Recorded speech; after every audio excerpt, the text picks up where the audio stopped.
अदलिया च मुबैना मुदाखलत का केस सानू मुदाखलत के सामने रुकावट खड़ी करना होएगी। Supreme court chief justice Pakistan Qazi Faez सदी सरबराही 6 रुकनी बेंच मामले की समाअत कर रहा है, जिदे justice Mansoor Ali Shah, justice Jamal Mandokhel, justice Athar Minallah, justice Musarrat Hilali ते जस्टिस नईम अख्तर अफगान बेंच का हिस्सा ने, जबकि हुकूमत की जानिब तो अटार्नी जनरल मंसूर उस्मान ऐवान दलाइल दे रहे हैं। दौरान समाअत अटार्नी जनरल ने इस्लामाबाद हाईकोर्ट की तजावीज़ पढ़ के सुनाइयां। चीफ जस्टिस ने पूछा किहड़ी चीज़ है जो हाईकोर्ट के दायरे इख्तियार च नहीं आती। तमाम हाईकोर्ट तो तजावीज़ मंगिया ने। चीफ जस्टिस पाकिस्तान ने कहा है कि समाअत के आगाज़ तो पहले कुछ चीज़ों की वजाहत करना चाहता वा। सुप्रीम कोर्ट की कमेटी ने आर्टिकल 184 के तहत समाअत का फैसला किया है कि जो जजिज इस्लामाबाद के दस्तियाब ने सब नूं बुला लिया जाए। इस मामले के समाअत लई जजां नूं मुंतखब नहीं किया गया तो जस्टिस याहिया अफरीदी ने खुद नूं बेंच तो अलग किया।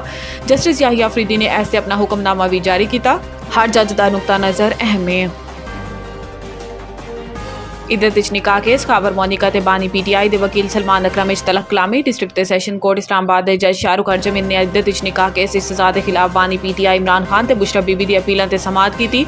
जिस सिलसिले शिकायत कुनिंदा खाबर मोनिका ते इमरान खान के वकील सलमान अकरम राजा अदालत पेश होए। दौरान समाअत शिकायत कुनिंदा खाबर मोनिका ने जज शाहरुख हरजमीन ते अदम एतमाद का इजहार किया तो कहा है कि मेरे खानदान को तबाह कर दिता गया है। तुहाडे घर दे नाल इंज होंदा तो पता चलता, मैनू नहीं लगता कि मैनू इंसाफ मिलेगा। तुसीं यह केस ट्रांसफर कर दवो। ऐसे जज ने कहा है कि तुसीं किवें सोच लिया है कि की सबूत है मैं PTI लई हमदर्दी दिखाना वा। अदालत हाँ तुसीं दसो मेरे ते की इल्ज़ाम है। मेरे 21 साल के कैरियर पहली बार होया कि मैनू इतराज़ किया गया। कल मैं भी कबर च आना है तो तुसीं भी इस लई कुर्सी अहम नहीं।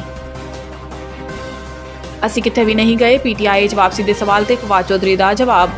रावलपिंडी फवाद चौधरी ते श्री मज़ारी इंसदाद दे दहशतगर्दी अदालत पहुंचे। इस मौके पर फवाद चौधरी ने अदालत के बाहर मीडिया नाल गुफ्तगू करते हुए कहा कि असी चाहते हैं कि तलखियां कम होन, अल्लाह आसानियां पैदा करे। अज असी सारे 9 मई के केसेस के सिलसिले अदालत आए हैं। असी मुश्किल सूरत हाल तो गुजर रहे हैं। इन्होंने कहा है कि साडी कहानी हाले आई नहीं, कहानी इन्हां दी आई है जो TV ते गल कर सकते हैं। साडी बारी आएगी तो असी अपनी कहानी सुनावांगे। फवाद चौधरी ने कहा है कि मौजूदा हुकूमत की कोई साख नहीं, फॉर्म 47 खड़ी है। इस वक्त मौलाना ते सूबा खैबर पख्तूनख्वा एक तरफ खड़े ने। मेरा ख्याल है कि मौलाना साहब ने फैसला कर लिया है कि हुकूमत हटेगी।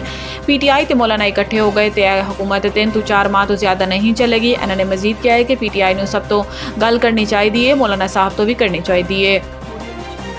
1 मई तो पेट्रोल तो डीजल की कीमतें कमी का इम्कान। तफसीलात के मुताबिक बैनुल अक़वामी मार्केट ब्रेंट क्रूड की कीमत कमी तो बाद पेट्रोल 5 रुपये तो डीजल की कीमत 8 रुपये फी लीटर कमी का इम्कान है। हुकूमत 1 मई 2024 तो अगले 15 दिन तक पेट्रोल की कीमत 5 रुपये फी लीटर तक कमी कर सकती है। पेट्रोल की कीमत घट होकर 293.94 रुपये फी लीटर तो 288 रुपये तो डीजल की कीमत 8 रुपये फी लीटर कमी तो 290.38 रुपये तो 282.38 रुपये की जा सकती है। सरकारी ते सनती जराए ने दसिया है कि इसी तरह मिट्टी के तेल की कीमत 8 रुपये फी लीटर घट होकर 193.8 रुपये तो 185.5 रुपये तो लाइट डीजल ऑयल की कीमत 5.37 रुपये तो घट होकर 174.34 रुपये तो 168.97 रुपये फी लीटर की जा सकती है।